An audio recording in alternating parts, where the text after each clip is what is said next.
नमस्कार, स्वागत है आपका टीवी 100 पर। मैं हूं आपके साथ स्वाति सिंह। वक्त हो चला है खास प्रोग्राम, खास डिबेट शो का। आज बात होगी 2027 के उत्तर प्रदेश विधानसभा चुनाव से पहले सियासी मैदान में चल रही उथल पुथल की। एक तरफ समाजवादी पार्टी के मुखिया अखिलेश यादव अपनी रणनीति को नए सिरे से धार देने में जुटे हुए हैं। दूसरी तरफ बहुजन और मुस्लिम वोट बैंक को लेकर नए नए राजनीतिक समीकरण बनते दिख रहे हैं। और इसी बीच एंट्री होती है AIMIM प्रमुख असदुद्दीन ओवैसी की, जिन्होंने बहराइच में मटेरा से अपने मिशन 2027 का आगाज कर यूपी के राजनीति में नया सियासी भूचाल खड़ा कर दिया है। ओवैसी ने जिस अंदाज में मंच से यह संदेश दिया कि अब मुसलमान दरी बिछाने की राजनीति नहीं करेगा, बल्कि हिस्सेदारी और बराबरी की लड़ाई लड़ेगा। उसने साफ संकेत दे दिया कि उनकी रणनीति सिर्फ मौजूदगी दर्ज कराने तक सीमित नहीं है, बल्कि वह सीधे सत्ता की राजनीति में हिस्सेदारी की दावेदारी के साथ उतर चुके हैं। ऐसे में सवाल ये उठता है कि क्या ओवैसी फैक्टर 2027 के चुनाव में गेम चेंजर साबित होगा। सबसे बड़ा सवाल यही है कि क्या ओवैसी की एंट्री से अखिलेश यादव की मुश्किलें बढ़ेंगी, क्योंकि समाजवादी पार्टी लंबे समय से मुस्लिम यादव समीकरण में इसके सहारे यूपी की राजनीति में अपनी पकड़ मजबूत करती रही है। लेकिन अब ओवैसी उसी मुस्लिम वोट बैंक में सेंध लगाने की कोशिश करते नजर आ रहे हैं। क्या ये सीधा नुकसान अखिलेश यादव का होगा, या फिर यह सिर्फ वोटों का बिखराव भर साबित होगा। और तीसरा बड़ा सवाल, क्या ओवैसी की एंट्री से भारतीय जनता पार्टी को फायदा होगा या नुकसान। राजनीतिक जानकार मानते हैं कि अगर विपक्षी वोटों का बंटवारा होता है तो इसका अप्रत्यक्ष लाभ बीजेपी को मिल सकता है। लेकिन क्या यह समीकरण हर सीट पर लागू होगा, या फिर जमीनी हकीकत कुछ और होगी। यानी तस्वीर साफ है कि 2027 का यूपी चुनाव सिर्फ दलों की लड़ाई नहीं, बल्कि वोट बैंक की लड़ाई और नई परिभाषा का मुकाबला बनने जा रहा है। एक तरफ अखिलेश यादव की रणनीति, दूसरी तरफ ओवैसी की नई राजनीतिक दस्तक और तीसरी तरफ बीजेपी का मजबूत संगठन। इन तीनों के बीच यूपी की सियासत किस दिशा में जाएगी, यही आज की सबसे बड़ी बहस का मुद्दा है। अगर कोई दोबारा बीजेपी को सत्ता में आने को रोकने की ये कोशिश करता है, तो मैं यहां पर खड़े होकर कह रहा हूं कि मजलिस इत्तेहादुल मुस्लिमीन उनका साथ देने के लिए तैयार है। अगर इज्जत के साथ बातचीत होगी, हिस्सेदारी की बातचीत होगी, तो मजलिस और ओवैसी तैयार है। मगर अगर तुम बीजेपी को रोकने के नाम पर मुझसे और मटेरा की जनता से कहोगे कि तुमको दरी बिछाना पड़ेगा, अब दरी नहीं बिछाई जाएगी, अब हिस्सेदारी और बराबरी की लड़ाई होगी इंशाअल्लाह ताला। अगर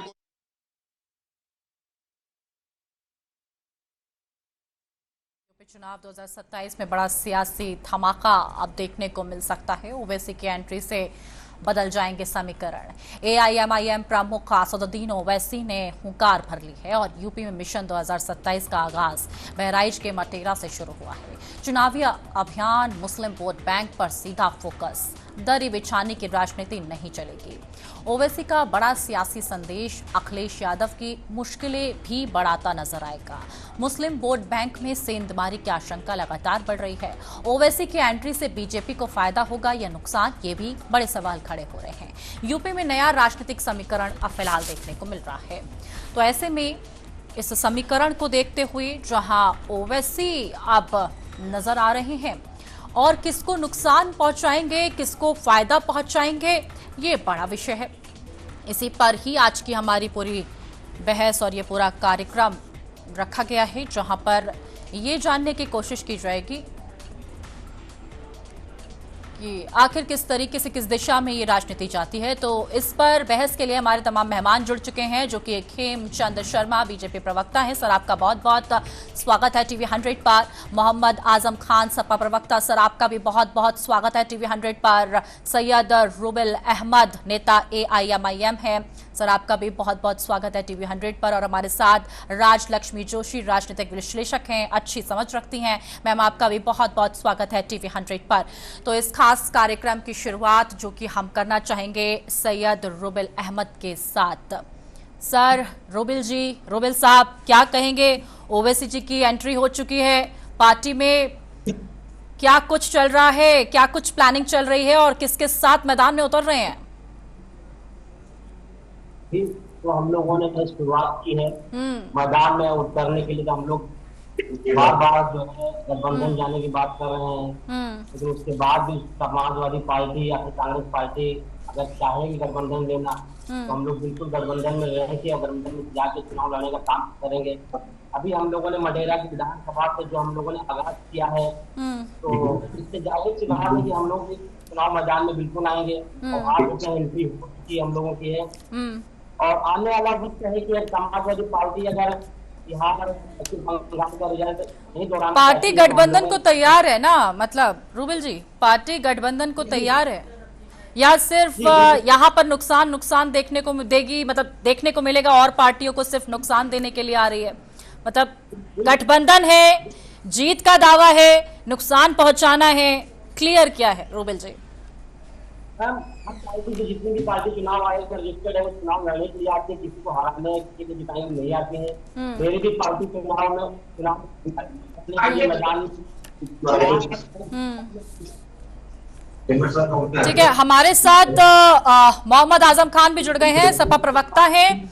मैं मोहम्मद आजम खान की ओर रुख करना चाहूंगी। आजम खान जी क्या कहेंगे, ओवैसी की एंट्री हो चुकी है उत्तर प्रदेश में, क्या कहेंगे इस पर? एंट्री के ऊपर धमाकेदार एंट्री हुई है, बहुत सारे बयान दिए गए हैं, बहुत तगड़े तगड़े बयान दिए गए हैं। स्वाति, देखिए लोकतंत्र में सभी को चुनाव लड़ने का अधिकार है, इसमें किसी को कोई ऐतराज नहीं है। लेकिन जो भी पार्टियां बीजेपी को हराना चाहती हैं, उन्हें ये तय करना होगा कि कैसे काम करना है। सर बीजेपी को ही क्यों हराना? मतलब फोकस ये कहिए ना कि हमें चुनाव जीतना है, जनता का समर्थन लेना है, जनता के लिए काम करना है, जनता का भरोसा जीतना है। सिर्फ बीजेपी को हराना है, बीजेपी को हराना है, हार जीत तो बात की बात है ना। आप बोलिए ना, जनता का जनाधार लेकर सत्ता में आएंगे। सुनिए तो, हाँ, जो पार्टी सत्ता में होती है, हाँ, काम उसी के लिए, उसी के खिलाफ काम करेंगे ना। अच्छा, सत्ता में बीजेपी है तो बीजेपी के ही खिलाफ काम करेंगे और बीजेपी की नीतियों से ही देश की जनता को नुकसान है या प्रदेश की जनता को नुकसान है। आज डीजल पेट्रोल अगर महंगा है, आटा दाल चावल महंगा है, दूध महंगा है, एलपीजी गैस महंगी है, उसकी जिम्मेदार कौन है? बीजेपी है। लेकिन एक सांप्रदायिक शक्ति को हटाने के लिए क्या दूसरी सांप्रदायिक शक्ति का सहारा लिया जाएगा? ओवैसी साहब के साथ गठबंधन करेंगे? बड़ा सवाल आपसे आजम खान जी, तैयार हैं गठबंधन के लिए? बड़ा डेंट बीजेपी को देने के लिए?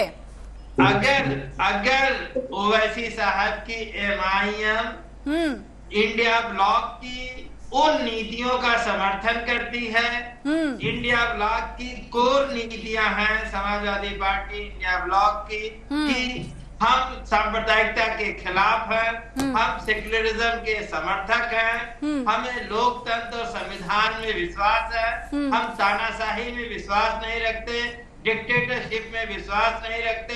जो भारत की विविधता में एकता है, हम उसके समर्थक हैं। हम बंटवारे की राजनीति के, ठीक है, 80-20 के ठीक है आजम खान जी, आपके पास आऊंगे। ठीक है, हाँ, अगर एक कोई 80 की बात करता है, दूसरा 20 की बात करता है, हाँ, तो हमारी दोनों से समान दूरी है। जब तक नीतियों पे फिर पीडीए क्या है? फिर पीडीए क्या है आजम खान जी? फिर पीडीए क्या है? पीडीए सांप्रदायिकता नहीं है। हाँ, पीडीए सांप्रदायिकता नहीं। अरे आप कह रहे हैं ना कि हम तो सबको सम्मान लेकर चलेंगे, हम तो इधर बंटवारा नहीं करते, ये नहीं करते, तो पीडीए क्या है? पीडीए भी तो आपका बनाया हुआ है। पीडीए सामाजिक न्याय की लड़ाई है। हाँ, उस गरीब 90% गरीब की लड़ाई है। हाँ, जो सत्ता से लगातार अपमानित हो रहा है, पीड़ित है और सत्ता ने उसे गरीबी की तरफ ढकेल दिया है। ठीक है। तो पीडीए का मतलब बिल्कुल सांप्रदायिकता नहीं है, पीडीए का मतलब हिंदू मुस्लिम नहीं है, और पीडीए 80-20 के बंटवारे की बात नहीं करता। ठीक है,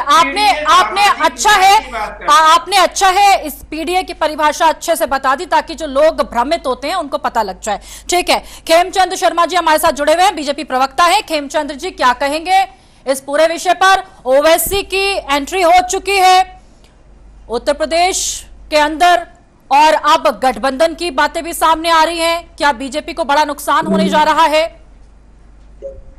नमस्कार जयंत जी। देखिए, भारतीय जनता पार्टी किसी के आने और ना जाने से कोई फर्क नहीं पड़ता। भारतीय जनता पार्टी अपने काम में विश्वास रखती है और काम के आधार पे भारतीय जनता पार्टी चुनाव की प्लानिंग करती है और उसी के आधार पे हम लोग आगे जाते हैं। भारतीय जनता पार्टी ये नहीं सोचती कि भाई कौन सी पार्टी उत्तर प्रदेश में आगे चुनाव लड़ेगी, उससे हमें फायदा होगा नुकसान होगा। भारतीय जनता पार्टी ये सोचती है कि हमारी योजनाओं का लाभ कितने लोगों तक पहुंचा है और कितने लोगों तक हम संपर्क में हैं, कितने लोगों को हमसे फायदा पहुंचा है, हम कितने लोगों की सेवा कर पाए। तो हमारे कार्यकर्ता लगातार उसी चीज पे लगे रहते हैं। आज भी हमारा महासंपर्क अभियान चल रहा है और हमारे लाखों कार्यकर्ता करोड़ों लोगों के बीच में जाके हमारे 12 साल की जो आदरणीय प्राइम मिनिस्टर मोदी जी की योजनाएं, सफलताएं, सेवा कार्य हैं, उनके बारे में लोगों से बात कर रहे हैं। हम आदरणीय योगी जी के द्वारा जो 7 साल में जो काम किए गए, 8 साल में जो काम किए गए हैं, उनके बारे में भी लगातार लोगों के बीच में जाके संवाद कर रहे हैं। तो सभी का चुनाव लड़ने का अधिकार है, इसमें ओबीसी भी आ सकते हैं, इसमें और भी पार्टियां आ सकती हैं और इसमें बहुत सारी मतलब पार्टी को खेमचंद जी, मतलब बीजेपी को, पार्टी को कोई भी ऐसा खतरा या ऐसा कोई डर या ऐसा कुछ नजर नहीं आता कि अगर ओवैसी मैदान में उतरते हैं तो कुछ प्रतिशत जो वोट हैं वो कट होंगे और एक नुकसान पहुंचेगा, ऐसा कोई खतरा नहीं है? मुझे नहीं लगता कि भारतीय जनता पार्टी को कोई खतरा है। भारतीय जनता पार्टी ने काम किया है और काम के आधार पर हम लोग इलेक्शन में जाएंगे और हम अपने नेतृत्व के आधार पे, हमारा जो योगी जी और मोदी जी का नेतृत्व है उसके आधार पर हम इलेक्शन में जाएंगे और हमें पूरा विश्वास है कि भारतीय जनता पार्टी को पुनः बहुमत मिलेगा, एक अच्छा बहुमत मिलेगा। ठीक है, ठीक है। राजलक्ष्मी जोशी हमारे साथ जुड़ी हुई हैं, राजनीतिक विश्लेषक हैं। राजलक्ष्मी जी क्या कहेंगे?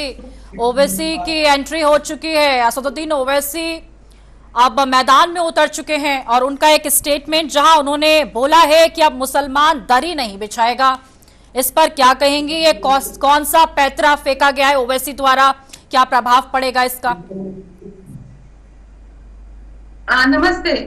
देखिए, ऐसा है कि बहुत सारे राज्यों में और पूरे देश भर में ऐसा है कि एक वोट बैंक के जैसे इस्तेमाल किया जाता है मुस्लिम आबादी को। ये खुल के ये तो सबको पता है और उसको एक अहम फैक्टर माना जाता है बहुत सारे राजनीतिक पक्षों के। तो इसमें ऐसा है कि राजलक्ष्मी जी, 1 मिनट में आपको रोकना चाहूंगी। जितने भी गेस्ट जुड़े हुए हैं उनकी में से किसी के पीछे से साउंड आ रही है जो डिस्टरबेंस क्रिएट कर रही है, प्लीज ध्यान दें। ठीक है, राजलक्ष्मी जी अपनी बात रखिए। जी देखिए, ऐसा है कि कुछ लोगों ने जैसे मान लिया है कि ये जो है ये वोट बैंक हमारे लिए बहुत काम आएगा। मैं एक उदाहरण देना चाहूंगी पश्चिम बंगाल का। पश्चिम बंगाल में ऐसा था कि इतने वर्षों तक, अभी पिछले 15 वर्षों में, कि जो टीएमसी है वो लेकर चलती थी या ऐसा ठान कर चलती थी कि हमारी जो है गिनती 80 से शुरू होगी, क्योंकि 80 सीटों में कम से कम ये मुस्लिम डोमिनेटेड आबादी इलाके थे। तो उसमें उनको लगता था, अभी विधानसभा इलेक्शन में खास करके उनको लगता था कि हमारी गिनती जो है 80 से शुरू होगी, बाकियों की 0 से शुरू होती है। तो आप सोच लीजिए कि उनकी जो है वो उनको लगता था कि उनका एक एडवांटेज है कि 80 से ही कम से कम 80 सीटों में उनको एडवांटेज था और 112 सीटें ऐसी थी जहां पर मुस्लिम आबादी ज्यादा है। लेकिन इस बार ऐसा हुआ कि वो सीट भी, उसमें भी जो है कटिंग हो गई, क्योंकि उधर अलग अलग जो है पार्टियां थी। जैसे उनकी हुमायूं कबीर की भी पार्टी थी, एआईएमआईएम भी थी, कांग्रेस और लेफ्ट पार्टीज ने भी वहां पर अच्छा प्रदर्शन किया। तो इसीलिए ऐसा हुआ कि अभी वो कोई भी पार्टी अभी ठान कर नहीं चल सकती कि ये जो सीटें ये हमको ही मिलेगी। बिल्कुल ऐसा है कि मुसलमानों को सिर्फ वोट बैंक के लिए ही इस्तेमाल किया जाता है। राजलक्ष्मी जी, अगर आपने जितनी बातें कही मैं उससे ये समझूं? जी बिल्कुल। ठीक है, देखिए ठीक है, मैं राजलक्ष्मी जी आपके पास आऊंगी। हम जानना चाहेंगे, रूबेल अहमद हमारे साथ जुड़े हुए हैं। सर, असदुद्दीन ओवैसी ने ये कहा है कि मुसलमान अब दरी नहीं बिछाएगा, उसका सम्मानजनक हिस्सा उसे दिया जाएगा। तो इस स्टेटमेंट का मतलब क्या है? कौन सा मुसलमान सिर्फ दरी बिछा रहा है, और ऐसा क्यों कहा गया है कि मुसलमान अब दरी नहीं बिछाएगा? देखिए, मुसलमान को सारी पार्टियों ने किया है, जो पार्टी जी, सारी पार्टी, समाजवादी पार्टी वगैरह सारी पार्टी ने मुस्लिम को यूज किया है। हाँ, इसकी वजह से इसके बात करिए, अगर हमें आप तो हमारी पार्टी ने साफ कर दिया है कि हमें गठबंधन में लिया जाए। हम लोग कोई शर्तें भी नहीं रख रहे हैं, और सम्मान के साथ हमें गठबंधन में शामिल किया जाए। अगर आपको डर है, आपके पेट में अगर दर्द होने लगी समाजवादी पार्टी की, तो हम चाहेंगे कि वो अपनी दर्द को खत्म करना चाहती तो हमारी पार्टी पर गठबंधन ले ले। हम तो ये भी नहीं कह रहे हैं कि हमें 50 सीटें दे दीजिए, 100 सीटें दे दीजिए। अरे भाई, जितनी सीटें हिस्से में आएंगी हमें दे दीजिए। 2, 4, 5, 10 जो सीटें हम लोग मांगते हैं, जैसे बिहार में, मतलब आप मैदान में उतरे हैं। रूबेल जी, आप मैदान में उतरे हैं और सिर्फ गठबंधन बोल रहे हैं। हम हिस्सेदारी दे रहे हैं, तो शामिल करिए मेरी पार्टी को। हाँ। अगर आप शामिल नहीं करते हैं, उसके बाद अगर आपका रिजल्ट खराब आता है, तो सारा थोपना हमारी पार्टी MIM पे थोपने का आप लोग काम करते हैं। अपनी गलतियों पे आप लोग कोई काम नहीं करते। कि अगर हमें सेकुलर हम बन रहे हैं, तो हमें भी अपने हम भी तो पार्टी है, हम भी तो मुस्लिम की बात करते हैं, आप भी मुस्लिम बात कर रहे हो, तो हम भी चाह रहे हैं कि हमारी पार्टी को आप गठबंधन में शामिल करिए। हम लोग बार बार ये चीज कर रहे हैं, चाहे बिहार में रहा हो या बंगाल में रहा हो। हम लोग कई बार बिहार में तेजस्वी यादव के घर पे जाने काम करते थे, अपने अखिलेश यादव से पिछली बार भी हम लोग गठबंधन में आ रहे थे, लेकिन ये लोग एक सीट देना नहीं चाहते, सिर्फ मुस्लिम का वोट चाहते हैं, मुस्लिम की हिस्सेदारी के लोग कोई बात नहीं करना चाहते थे। मुसलमानों के साथ, मुसलमानों के लिए आपकी पार्टी खड़ी है। मैं ये कहूँ, रूबेल अहमद जी, आप तक शायद मेरी आवाज नहीं पहुंच पा रही है। देंगे तो काम होगी, जिसकी जितनी इससे भागीदारी, उसकी उतनी हिस्सेदारी वाला ही काम चलेगा। उसके अलावा कोई काम नहीं। अगर हमसे अगर गठबंधन ले रहे हो तो हम लड़ेंगे, नहीं ले रहे हो तब भी लड़ेंगे। हमारी पार्टी चुनाव आयोग में रजिस्टर्ड है, कोई NGO नहीं है कि हम आप कहने पे चुनाव नहीं लड़ेंगे, या आप कोई वो थोड़ा ना हमारे कोई जो है। तो आपसे चुनाव ना लड़ने के लिए कौन कह रहा है? मर्जी लड़ेंगे हम लोग चुनाव, 200 लड़ने का काम करेंगे हम लोग। रूबेल जी, आपसे चुनाव ना लड़ने के लिए कौन कह रहा है? हमारे जना प्रदेश जैसा आपको डिक्लेयर कर दिया गया मटेरियल से, ठीक है, रूबेल जी के पास लौटेंगे। ठीक है, उनकी गाड़ी रुकने का नाम नहीं ले रही है। रूबेल जी के पास लौटेंगे। मैदान निकलना पड़ रहा है। आजम खान जी की ओर रुख कर लेते हैं। आजम खान जी, क्या सिर्फ मुसलमानों को वोट बैंक के लिए इस्तेमाल किया जाता है? ये जो आप MY फैक्टर लेके आते हैं और दूसरी तरफ सिर्फ मुसलमानों के मसीहा बनने का सिर्फ नाटक करते हैं, या वाकई मुसलमानों के लिए कुछ करते भी हैं? हम लोगों को आजम खान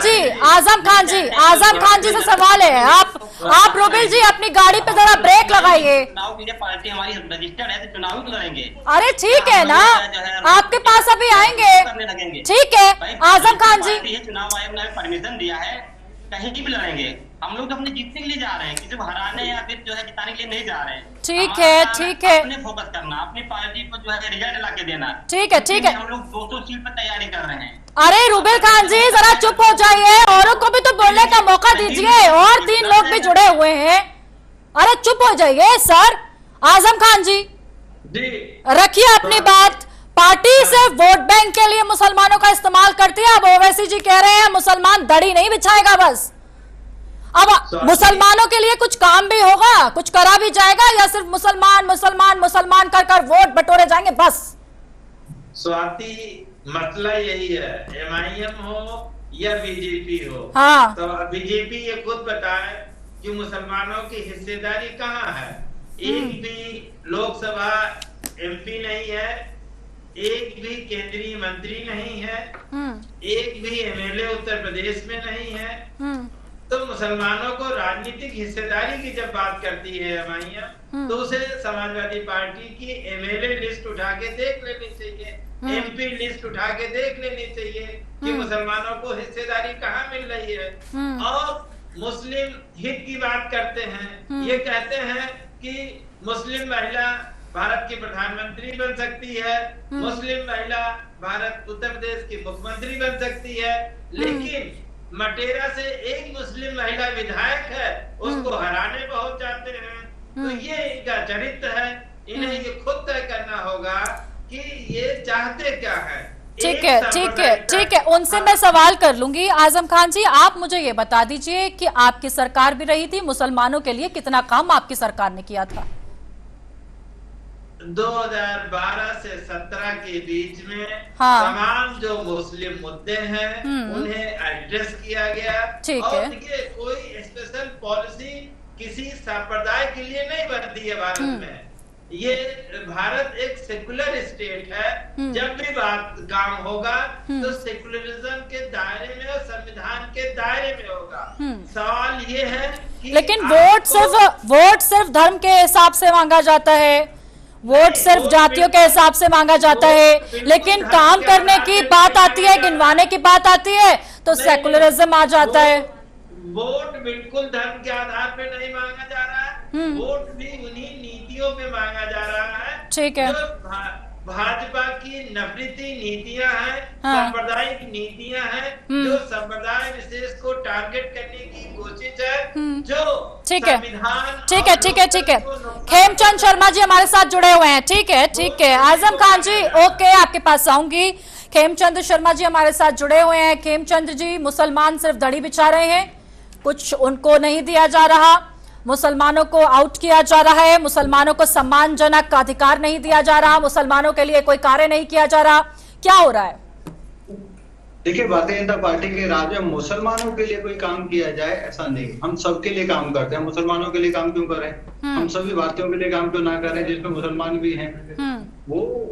वो पार्टियां अलग थी, समाजवादी पार्टी, कांग्रेस, जो मुसलमानों के लिए काम करती थी, जो मेजोरिटी के लिए काम नहीं करती थी। भारतीय जनता पार्टी किसी भी धर्म के लिए काम नहीं करेगी। भारतीय जनता पार्टी सबके लिए काम करेगी, 140 करोड़ भारतीयों के लिए काम करेगी। हम सबका विश्वास जीतते हैं, हम सबका साथ, सबका विकास के आधार पर काम करते हैं। इसीलिए आज तक लोग भारतीय जनता पार्टी के साथ खड़े। ये चाहते हैं कि जिस तरीके से कांग्रेस, समाजवादी पार्टी और अपीजमेंट की पॉलिटिक्स करने वाली, लेकिन बीजेपी पर तो खेमचंद जी ये आरोप लगते हैं ना कि बीजेपी सिर्फ मुसलमानों को टारगेट करती है और उसी के बिहाफ पर चुनावों में उतरकर, उसी के बिहाफ पर, उसी मुद्दे को लेकर चुनाव में उतरा जाता है कि बीजेपी सिर्फ मुसलमानों को टारगेट करती है, ये पार्टी मुसलमानों का सफाया चाहती है, मदरसों पर ताला लगवा देती है, ये बंद करा देती है, मुसलमानों से दड़ी बिछवाई जाती है, मुसलमानों के लिए कुछ नहीं किया जाता। तो इसलिए आपको बैठाया गया है और आपसे पूछा जा रहा है क्या वाकई टारगेट कर रहे हैं मुसलमानों को? कौन कहता है? कौन से इलेक्शन में हमने कहा कि मुसलमानों को खत्म करना चाहते हैं? अरे आपने कहा नहीं है, आपके एक्शन से आपके लिए बातें कही जा रही है।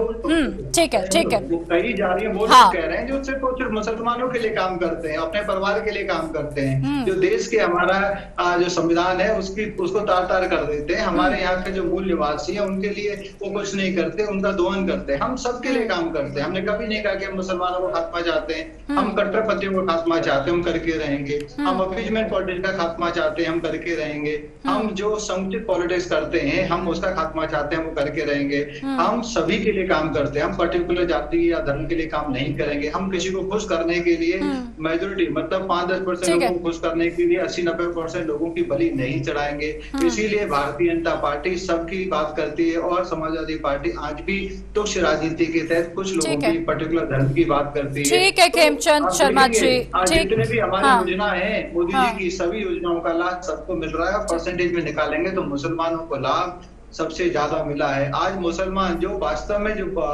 जो राजनीतिक मुसलमान नहीं है, कट्टरपंथी मुसलमान नहीं है, वो सबसे ज्यादा खुश है क्योंकि आज शांति है, आज डेवलपमेंट है, आज जन कल्याणकारी योजना है और उन जन कल्याणकारी योजनाओं का लाभ सबको मिल रहा है। ठीक है, ठीक है, ठीक है। राजलक्ष्मी हमारे साथ जुड़ी हुई हैं। राजलक्ष्मी जी क्या कहेंगी कि ओवैसी ने कहा है कि इस बार 2027 के विधानसभा चुनाव में गेम चेंज कर रख देंगे? जी, जैसे मैं आपको पहले भी बता रही थी कि कुछ सीटें हैं उत्तर प्रदेश में भी करीब 143 सीटें हैं जहां पर मुस्लिम मेजॉरिटी है ज्यादा।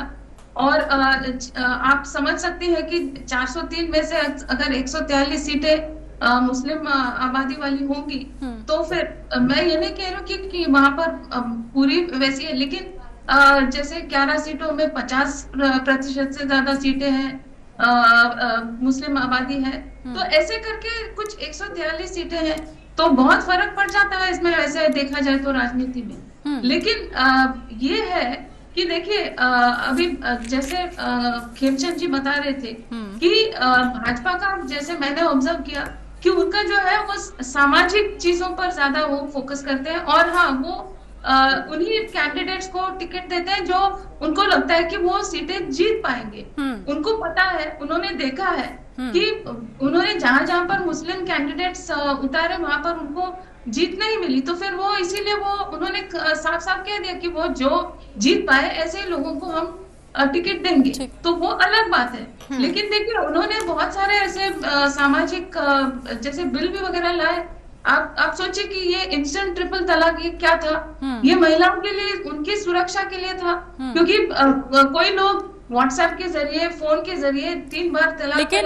लेकिन राजलक्ष्मी जी, मैं लास्ट सवाल आपसे करूंगी, कुछ सेकंड में प्लीज जवाब दीजिएगा कि अब मुस्लिम लीडरशिप और मुस्लिम वोट बैंक की लड़ाई हमें उत्तर प्रदेश चुनाव में देखने को मिलेगी। Owaisi as a Muslim leader के तौर पर हम देखते हैं, मुसलमानों के मसीहा के तौर पर उन्हें देखा जाता है, लेकिन दूसरी तरफ मुस्लिम वोट बैंक की राजनीति भी हम देखेंगे। देखिए अभी जो उनके प्रवक्ता है वो बराबर कह रहे थे कि बिहार में उन्होंने प्रयास तो किया, लेकिन तेजस्वी यादव जी ने उनको एक्सट्रीमिस्ट बता दिया। तो आप सोचिए कि उनको मुस्लिम वोट बैंक भी चाहिए, लेकिन वो उनको एक्सट्रीमिस्ट बता रहे हैं। तो ये ऐसे, अगर ये इनका केवल एकमात्र उद्देश्य है कि बीजेपी को हराना, जो अभी इन्होंने भी समाजवादी पार्टी के प्रवक्ता ने भी वही कहा ना कि जो बीजेपी को हराना है लेकिन एकत्रित नहीं आना है, तो फिर आप सोचिए कि राजनीति अगर आपको ऐसी करनी है तो आपको अपना ईगो बाजू में रखना पड़ेगा। ठीक है, बहुत बहुत शुक्रिया राजलक्ष्मी जोशी जी, राजनीतिक विश्लेषक हमारे साथ जुड़ी। खेमचंद शर्मा जी बीजेपी प्रवक्ता, मोहम्मद आजम खान सपा प्रवक्ता और सैयद रुबेल अहमद नेता AIM हमारे साथ जुड़े हैं। तो चारों का बहुत बहुत शुक्रिया हमारे साथ जुड़ने के लिए, तमाम जानकारी दर्शकों तक पहुंचाने के लिए। और ये बहस का मुद्दा लगातार आगे आपको TV 100 के इस खास कार्यक्रम में देखने को मिलेगा, नए नए टॉपिक्स के साथ और नए नए मुद्दों के साथ। फिलहाल के लिए दीजिए मुझे इजाजत, धन्यवाद।